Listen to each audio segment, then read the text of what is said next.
Mga Lodi, yung maliit lang na discussion. So may nagtanong na nangutan about what is criminal ecology, i-compare natin sa criminal epidemiology. So ang criminal ecology is the relationship of the criminality sa society or sa environment. So once we say environment, hindi lang ito physical na makita, pati yung sa social at yung sa cultural.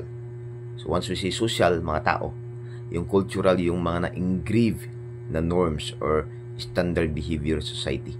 So ano yung epekto nito or ano yung patterns or factors why this criminality happens sa mga cultural, physical, and yung sa social na environment.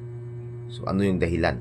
So what are the reasons based on the environment? Bakit may criminality? While ang criminal epidemiology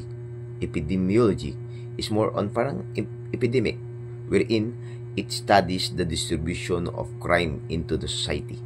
Gaano kabilis ang spread of crime in the society sa mga statistics sa crime rates. So yan yung kaibahan nila, di ba? So ang isa is gaano kabilis, epidemiology, yung sa ecology is yung sa environment, factors why there is crime.